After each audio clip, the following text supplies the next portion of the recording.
અને રસ્તામાં મણિશંકર નીકળ્યા. ઓલા ત્રણેય ભાઈઓ મણિશંકરને ટીપી નાખ્યા, ખતમ કરી નાખ્યા. અને અહીંયા હોકરો હતો, હોકરમ નાખી દીધા મારી.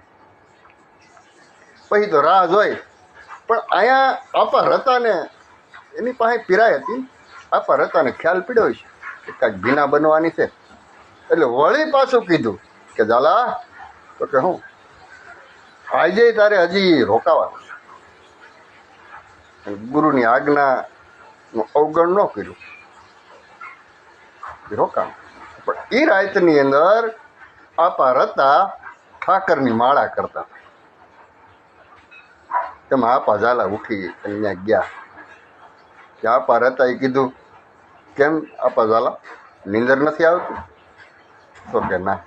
તો ગાય તું બે ઠાકરની માળા કર લે, ઠાકર ધણી આપણી રક્ષા કરે. અને આપા ઝાલા ઠાકરની માળા કર્યો. હવે ગાવ ખબર પડી. અને આપા રતાએ કીધું કે હવે તમતારે ખુશીથી જાઓ. અને આપા ઝાલા અને રૂપાબા નીકળ્યા મેસરિયા જવા.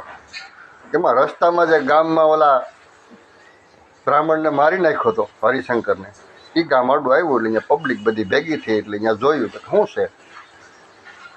અરે કે આ મણિશંકર બ્રાહ્મણનું મરણ થઈ ગયું, ખૂન થઈ ગયું.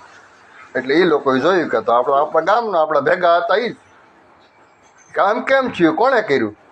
તો આપા ઝાલાને કહી, તમારા ભાઈએ જ માર્યો ને જો તમે તે 4-5 વાગે રાતે પાછા વર્યા તો તમને ટપકાવી જ નાખવાના હતા. આ તે અટાણે રાહ જોઈને થાયકાને વયા ગયા છે, બાકી તમને ટપકાવી નાખી એ વાત પાકી છે. પછી એ રૂપાબાઈએ અગ્નિ સંસ્કાર દીધા અને અફસોસ કર્યો કે ઓહો, આપણે કારણે એક આ બ્રાહ્મણ હરિશંકર મરાણોને આ બ્રહ્મ હત્યાનું પાપ લાગ્યું, ખોટું થયું છે, હવે જીવાય નહીં. અરે હું વાત કરે ઝાલા કહે તો કે નહીં, હવે રબારી જીવાય નહીં. હાલો ગામમાં જઈ અને હવે સમાધિ ખોદો, આપણે સમાધિ લઈ લઈએ.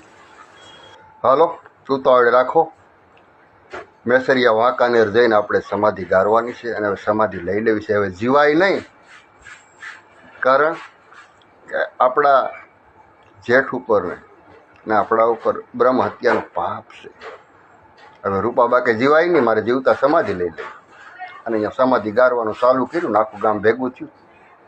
ગામના કે શું કરો છો? તો કે રૂપાબા સમાધિ લઈશું. કે ભાઈ જીવતા સમાધિ ન લેવાય અને એવું ન કરાય. તો કે નહીં, હું સમાધિમાં બેહું મારા પ્રાણ હોઈ જાય એટલે પછી દોડવારી ગયો. અને આપા ઝાલાને કીધું કે રબારી તારે મારે ભેગું આવવું હોય તો બેહી થાય. હવે અધૂરી વાતું આવતા જન્મમાં કરશું.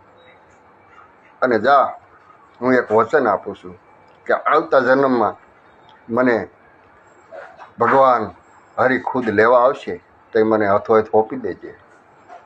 અને આવતા જન્મમાં આપણે લુવાણામાં જન્મ લેવું.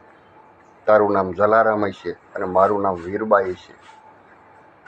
આ હું તને વચન આપું છું. ગામના બધાને કીધું કે અમે ક્યાં તો આપા ઝાલા કે મારે આવું.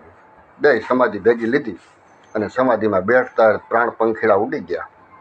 અને આજ જલારામ